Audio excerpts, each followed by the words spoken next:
बोल दो, माइक में बोल दो, कोई बोल दो है। हाँ, तो यहां पर लिखा है पवित्र आत्मा के द्वारा चलना लोगों के लिए कंफ्यूजन का विषय। कंफ्यूजन का विषय मतलब लोगों को पता ही नहीं आत्मा में चलना किसको कहते हैं। ये बिग प्रॉब्लम है परमेश्वर के लोगों के लिए। तो आज मैं कुछ कोशिश करूंगा इस चीज को समझाने के लिए। और नीचे जीवित वचन कैसे जीवित रूप में काम करता है, आज पार्ट 2 है हमारा। ओ भाई, इसको बाद में पार्ट 2 लिख देना। पार्ट 1 हमने संडे दिया था, आज पार्ट 2 है। तो आज मैं फटाफट से जीवित वचन के बारे में कुछ बात करते हैं। इसके लिए मैं सबसे पहला लूका में जाना चाहता हूं आपके लिए, ठीक है। तो लूका की बुक में आपको मैं जीवित वचन क्या होता है इसकी और अंडरस्टैंडिंग कराऊंगा, क्योंकि मैंने कहा था मैं इन दिनों में इस पर आपको काफी फोकस कराऊंगा इस बात के ऊपर, ताकि आप लोग इसमें काफी अच्छा सीख जाओ, ताकि कोई तुम्हें धोखा देने वाला ना बने या किसी भी तरह से तुम धोखा ना खाओ और अच्छे से परमेश्वर के साथ चलो। कितनों को बात समझ आ रही है? वो जो बहन है जो एक गवाही देकर गए कि हम यीशु को छोड़ने वाले थे, इन्वर्टर बेचा, वो क्या कहते हैं सिलेंडर बेचा, उनको ना एक अगुए का सपना आएगा, मुझे पवित्र आत्मा ने बताया है। उन्हें बोलना अलर्ट रहना, उसको इग्नोर करना, सच्ची आना है उनको, मुझे पवित्र आत्मा ने कहा है, ठीक है। आप लोगों को भी आ सकता है किसी के रूप में इग्नोर करके परमेश्वर की ओर आगे बढ़ना, ठीक है, क्योंकि दुष्ट बहुत खतरनाक है। बाइबल में लिखा उन लोगों के लिए जो शरीर में, जो आत्मा में उन्हें तो उंगली भी नहीं लगा सकता। इसीलिए तुम्हें आत्मा में बढ़ना होगा सही परमेश्वर की इच्छा में, ठीक है। यहां पर अगर हम पढ़ते हैं लूका 1 अध्याय, तो यहां पर एक जकरिया और एक उसकी पत्नी इलीशिबा, 2 लोगों की बात हो रही है। इनके पास, पत्नी के पास परमेश्वर का नहीं, सॉरी, भाई के पास जब वो वेदी की सेवा कर रहा था, याजक की सेवा, तो उस वेदी के ऊपर ही एक स्वर्गदूत आकर उसे दर्शन देता है, क्योंकि ये बांझ थी इसकी पत्नी, इनके पास बेबी नहीं था, ठीक है। तो बांझ थी, तो उसने कहा तुम्हारी प्रार्थनाएं सुन ली है और देख तुम्हारे एक पुत्र होगा। कैसा पुत्र होगा, क्या होगा, सारा कुछ बता दिया, उसका नाम तक भी बता दिया कि क्या रखना है स्वर्गदूत ने, ठीक है। लेकिन ये जब ये बात करता है, स्वर्गदूत ऐसे बात करता है, तो ये शरीर में था, शरीर में, शरीर की चीज सोच रहा था। ये याजक, सोच कर देखो, एक अगुआ, एक याजक भी शरीर की चीज सोच रहा था। इसने स्वर्गदूत को क्या कहा जब उसने इतनी बड़ी दात, इतना बड़ा वचन दिया, इतनी बड़ी बरकत का वचन दिया, जो बांझ थे, बूढ़े हो चुके थे, लेकिन फिर भी परमेश्वर के साथ खड़े थे, चाहे बच्चा नहीं भी मिला तब भी खड़े थे। लेकिन परमेश्वर खरे लोगों को जीवन देता है, उनकी बरकत देता है 100%। तो इसीलिए इन्हें मिलने जा रही थी। लेकिन जब मिलने जा रही थी तो वो याजक क्या कहता है स्वर्गदूत को, 18 में लिखा, जकरिया ने स्वर्गदूत से पूछा, ये मैं कैसे जानूं, क्योंकि मैं तो बूढ़ा हूं और मेरी पत्नी भी बूढ़ी हो गई है। स्वर्गदूत ने उसको उत्तर दिया, मैं जिब्राइल स्वर्गदूत हूं, जो परमेश्वर के सामने खड़ा रहता हूं, और मैं तुझसे बातें करने कहां गया ये, बातें करने और तुझे ये सुसमाचार सुनाने को भेजा गया हूं।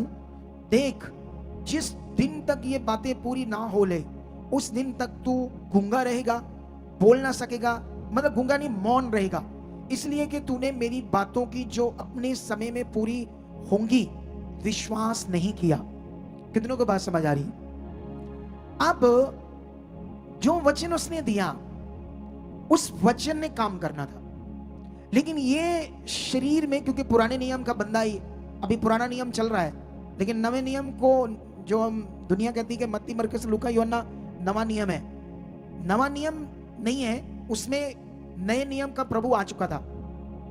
लेकिन वही लोग थे, पुराने लोग ही, जो यहोवा को मानते थे और मूसा की व्यवस्था को मानते थे। ये उन्हीं मूसा की व्यवस्था वाला बंदा है जिसका दिमाग रीति रिवाजों में था, मटीरियलिस्ट चीजों को अंडरस्टैंड करता था, रीति रिवाजों को। उसी हिसाब से इसके दिमाग में था कि मैं बूढ़ा हूं, मेरी पत्नी बूढ़ी है, वो बांझ है, ये कैसे होगा, क्योंकि जो वचन वो दे रहा था उस पर उसे विश्वास नहीं हो रहा था। क्यों? क्योंकि वचन है ना, वचन। जैसे मैं तुम्हें कुछ कहूं, जैसे मैंने आज उस बहन को कहा, ये जो तुम 30,000 में सिंगापुर जाना चाहते हो, मुझे डाउट है। लेकिन जब वो नहीं मान रहे तो मैंने कहा ठीक है, आपकी मर्जी, लगा लो वीजा, अगर तुम्हें विश्वास है तो लगा लो, अगर तुम्हारा जानकार है, लेकिन मुझे डाउट है। लेकिन उन्होंने मेरे इस वचन को नहीं माना। जा, अगर मैंने किसी को कहा जा आज से तेरी बीमारी खत्म है, नहीं है, मैंने तो वर्ड दे दिया आत्मा में, लेकिन ये वचन आत्मिक है, जीवित है। लेकिन अगर शारीरिक बंदा है तो उसको क्या चाहिए, उसको कुछ दिखना चाहिए, मटीरियल चीज या कुछ ऐसा, कुछ दिमाग में लगेगा हाँ अब होगा, लेकिन जीवित वचन में कैसे चलना है, जीवित वचन को कैसे यूज करना है, इसके लिए तुम्हें आत्मा में प्रैक्टिकल करना है, जबरदस्त आत्मिक जीवन जीना है, तुम्हें प्योर आत्मा में आना है। कितनों को बात समझ आ रही? इसे समझ नहीं आई, इसीलिए इसने ऐसा कहा। कितनों को बात समझ आ रही? उसने कहा ये जो मैंने तुम्हें कहा, जो वचन मैंने दिया, ये स्वर्ग से, परमेश्वर की ओर से, लेकिन वो सिंपल वचन ही था ना, अभी बात ही थी ना उसके लिए, तो उसको यकीन नहीं हो रहा था, विश्वास नहीं हो रहा था। इसी को तो कहते हैं जीवित वचन, इसी को तो कहते हैं आत्मिकता, इसी को तो कहते हैं स्पिरिचुअलिटी। हालेलुया। कितनों को बात समझ आ रही? अब इसके वो बच्चा होता है अपने समय में, लेकिन थोड़ा सा आगे जाकर जीवित वचन के लिए और मैं तुम्हें एक चीज समझाता हूं। यहां पर मरियम के पास जिसने यीशु मसीह को जन्म दिया, जिसे मरियम माता भी बोलते हैं, ये वाली औरत, ठीक है, जब इसके पास भी स्वर्गदूत आता है, तो स्वर्गदूत आकर इसको क्या कहता है? स्वर्गदूत जानते हैं उसके कैसे बातें करता है? ऐसे बात करता, कहता आनंद और जय तेरी हो जिस पर परमेश्वर का अनुग्रह हुआ है, परमेश्वर तेरे साथ है। बाइबल में लिखा, जब ऐसे उसने कहा स्वर्गदूत ने, वो डर गई, घबराने लगी कि ये कैसी मेरी इज्जत, रिस्पेक्ट आज हो रही है, मुझे ऐसी इज्जत दी जा रही है, कैसे? डर गई।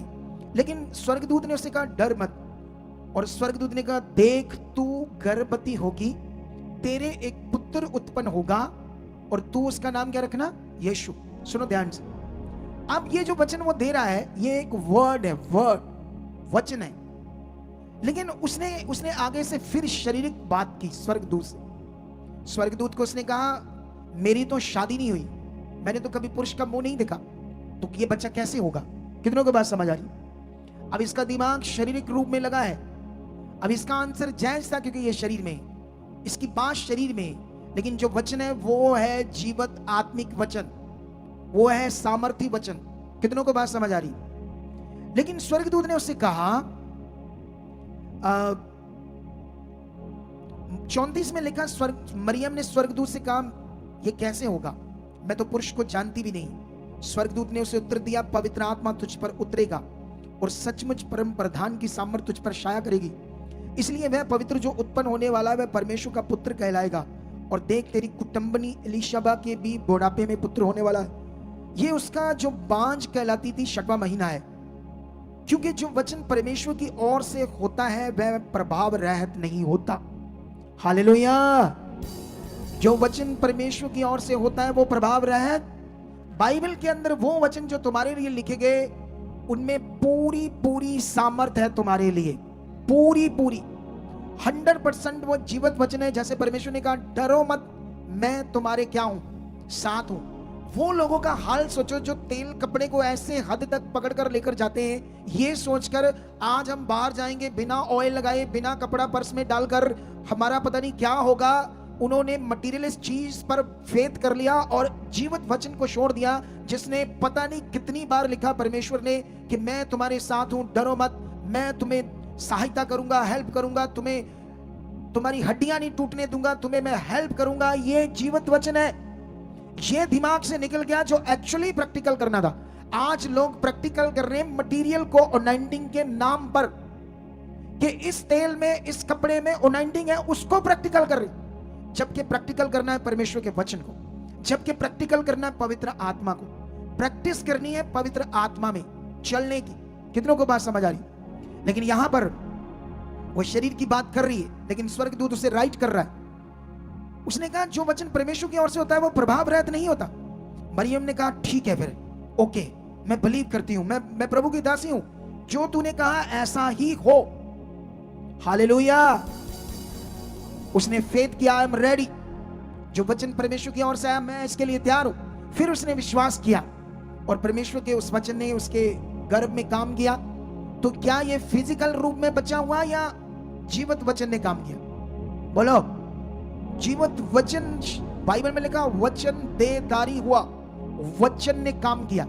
पुराने नियम में जब उत्पत्ति का पहला अध्याय पढ़ोगे तो वहां पर लिखा परमेश्वर का आत्मा पानियों पर मंडलाता था, पृथ्वी पर अंधेरा ही अंधेरा था। तब ऐसे लिखा उस समय वो आत्मा काम करने लगा, परमेश्वर की पावर में आत्मा काम करने लगा। और ऐसे वचन आया उजाला हो गया, अंधेरे को उजाले से अलग किया। वहां पर जो परमेश्वर का वचन बोला जा रहा है उसी तरह से ये दुनिया रची जा रही वचन के द्वारा। इसी कहते हैं जीवित वचन। कितनों को बात समझ आ रही? अभी यहां पर अगर तुम मरकस में जाओगे तो यहां पर यीशु मसीह जीवित वचन को कैसे अपने मुंह से और अधिकार से यूज करना चेलों को सिखा रहा है। चेलों को प्रैक्टिकल करके इस चीज में उन्हें उनका दिमाग सेट कर रहा है कि कैसे तुम पावर को यूज कर सकते हो, कैसे तुम्हारे साथ परमेश्वर की पावर काम करेगी। हालेलुया।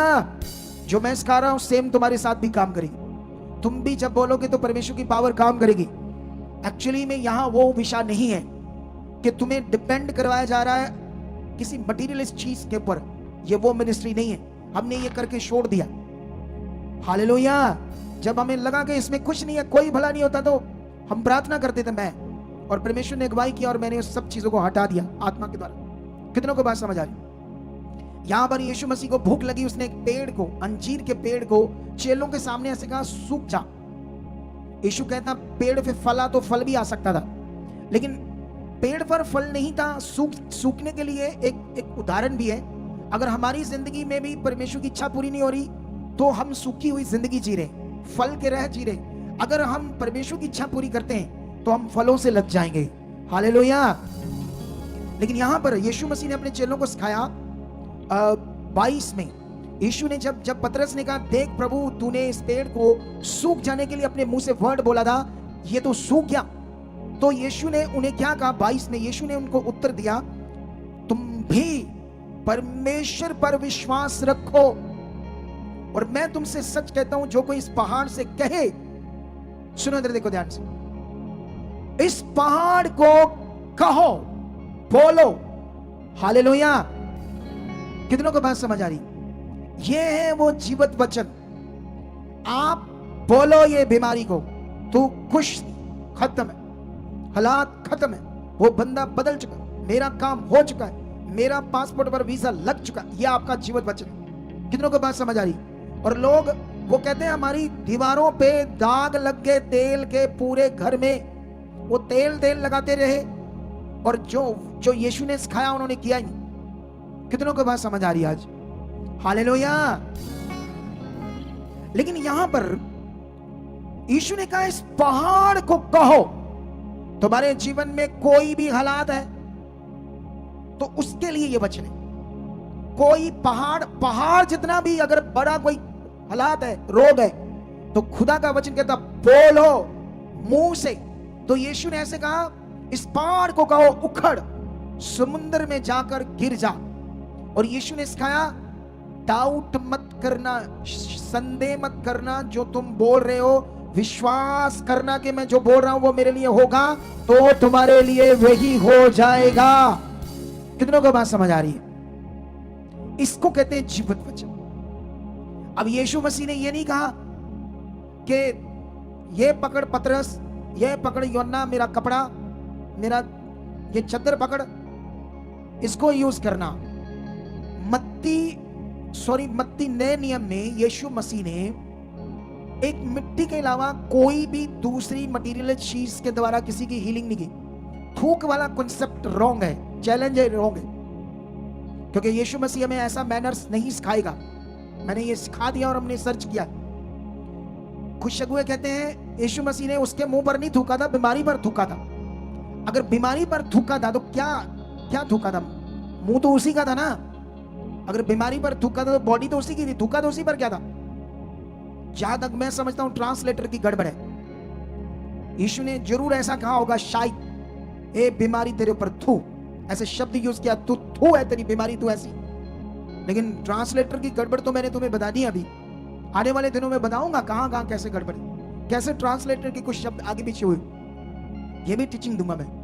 लेकिन यहां पर अब यीशु ने चेलों को डिपेंड करवाया सामर्थ के ऊपर। विश्वास करो, तुम्हारे अंदर सामर्थ, मैं तुम्हें अधिकार देता हूं, जाओ और लोगों को चंगा करो, कोढ़ियों को शुद्ध करो, दुष्ट आत्माओं को निकालो। यूनानी शब्द ये निकालो दुष्ट आत्माओं को, ये शब्द था बाहर फेंको। कैसे था ये शब्द? दुष्ट आत्मा को निकाल कर बाहर फेंको। लेकिन यहां पर ऐसे लिखा है, फिर से ऐसे लिखा, मैं तुमसे सच कहता हूं, जो कोई इस पहाड़ से कहे, इसके पास्टर का नाम नहीं आता, बोलो, जो कोई भी यीशु पर विश्वास करता है वो ऐसा इस वचन को यूज कर सकता है। कितनों को बात समझ आ रही? वचनों को यूज करो, इस मिनिस्ट्री के अनुग्रह के नीचे हो आप, जितना यूज करोगे उतने बड़े फलों को देखोगे। लेकिन जिस दिन तुम्हें घमंड आया कि मैं कुछ हूं, या आप मुझे अगुए की जरूरत नहीं, या इस मिनिस्ट्री की जरूरत नहीं है, फिर तो काम गड़बड़ होगा। कितनों को बात समझ आई? क्योंकि अब घमंड आ गया। जब तक तुम वफादारी से बने रहोगे, तुम्हारे शब्द मुंह के, उनमें पावर जो तुम्हें बहस खा रहा है वो काम करने लगेगी, इस ग्रेस के नीचे जो परमेश्वर आपको सिखा रहा है। कितनों को बात समझ आ रही? इसे पकड़ कर रखना, क्योंकि ये होना है, बहुत कुछ बड़ा बड़ा होना है तुम्हारी जिंदगी में। बड़े दर्शन, बड़े विजन, बड़े काम खुदा करेगा। हालेलुया। ये तो मैंने तुम्हें जीवित वचन क्या है उसके बारे में थोड़ा सा सिखाया, अभी ज्यादा नहीं टाइम के अकॉर्डिंग, लेकिन अभी मैं जल्दी से एक चीज तुम्हें समझाना चाहता हूं, वो है पवित्र आत्मा। पवित्र आत्मा के द्वारा चलना क्या है, आज मैं इतना नहीं सिखा पाऊंगा, संडे इसका कंसेप्ट और समझाएगी।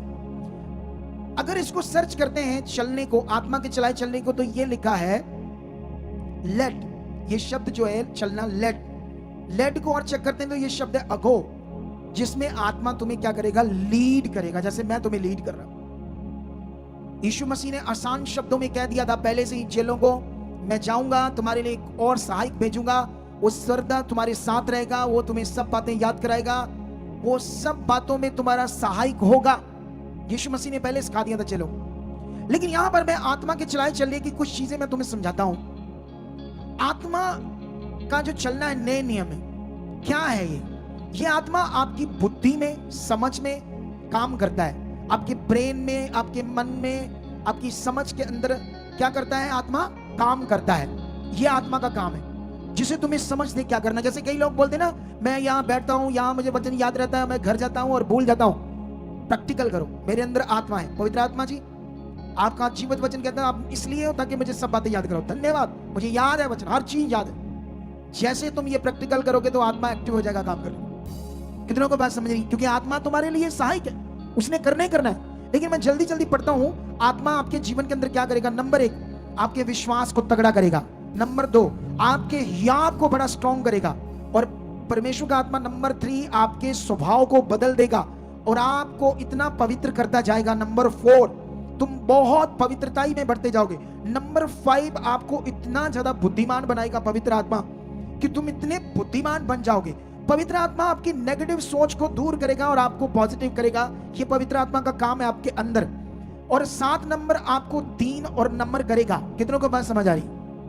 हालेलुया। आपको क्या करेगा? दीन और नम्र करेगा। नंबर 8, आपकी प्रार्थना में मदद करेगा। आपको प्रार्थना घंटों कर पाए ये मदद करेगा, आपकी बॉडी को, बुद्धि को स्ट्रॉन्ग करेगा। और प्रार्थना करते समय शब्द भी बहुत सारे आपकी बुद्धि में कौन देगा? पवित्र आत्मा। 9, दानों और वरदानों को आपके जीवन में प्रकट करेगा। 10, आपको दर्शन मिलने स्टार्ट होंगे और आपका जबरदस्त कनेक्शन परमेश्वर के साथ बनाकर रखेगा। ये पवित्र आत्मा का काम है और भी बड़े। अब मुझे बताओ, मटेरियल इस चीज का क्या काम है? कहां कोई शिक्षा है? ये मैंने वचनों के आधार पर लिखकर तुम्हें दिया है। क्या कोई ऐसी शिक्षा है? बोलो, नहीं है ना? मटेरियल इस चीज की कोई पर्टिकुलरली, कोई स्पेसिफिकली कोई ऐसी टीचिंग है जिससे तुम्हारे जीवन में ऐसी चीजें होनी जो तुम्हें मैंने समझाई? तो ये है पवित्र आत्मा का काम, जो इसलिए मुझे इस्तेमाल कर रहा है पवित्र आत्मा। हमारी टीम को पूछो कि कितना पवित्र आत्मा मुझ में काम करता है, कितनी वो समझ देता मुझे। इसके लिए हमारी टीम को समझ आती है कि वाह, ये है हमारे अगुए के अंदर पवित्र आत्मा का काम करना। तो ये आत्मा क्या सिर्फ एक पास्टर के लिए या सबके लिए? बोलो, सबके लिए। और जब तक एक सेवक लोगों को इस आत्मा में प्रैक्टिस नहीं कराएगा, धोखा है लोगों के साथ। उनाइंटिंग के नाम पर उन्हें अपने पीछे लगाना, उनके दिमाग को माइंड सेट करना कि मैं तुम्हें उनाइंटिंग दे रहा हूं परमेश्वर से लेकर। जैसे ब्राह्मण करते थे, ब्राह्मण लोग, मनुवादी सोच थी उनकी। वो कहते थे शूद्र लोगों को, दूसरे लोगों को, कि जो ब्राह्मण है वो ही ब्रह्मा के सिर से निकला है और हमारा ही हक है भगवान से बात करना। हम तुमसे बात करेंगे, तुम्हारा बाकी काम है कीचड़ साफ करना, ये करना, वो करना, हम बात करेंगे। ये ब्राह्मण की शिक्षा थी। जाओ वेदों शास्त्रों में पढ़ो। अगर कितने वाक्य है, किसी शूद्र ने किसी भगवान का नाम ले दिया, उसके मुंह में जलते कोले डालकर उससे साड़ दिया था मुंह। शास्त्रों वेदों में लिखा है। ये उसी तरह से हो गया कि पास्टर कहता है मैं अनॉइंटिंग लूंगा तुम्हें दूंगा तब तुम्हारा भला होगा। ये नॉन बिब्लिकल सब्जेक्ट है, इसीलिए ये गवाहियां जो मर रहे थे, परेशान थे, उनकी बन रही, क्योंकि उन्होंने समझ लिया क्या करना। हालेलुया। तो क्या आज इस कॉन्सेप्ट को पकड़कर बढ़ना चाहते हो या क्या करना चाहते हो? बोलो। टॉपिक खत्म, टाइम बहुत हो गया, इसलिए मैं आगे नहीं बढ़ पाऊंगा। कितनों को बात समझ आ रही? क्या रेडी हो इसको करने के लिए? मैं तुम्हारे लिए 1 घंटे की प्रार्थना तुम्हें डालूंगा थोड़े दिनों में।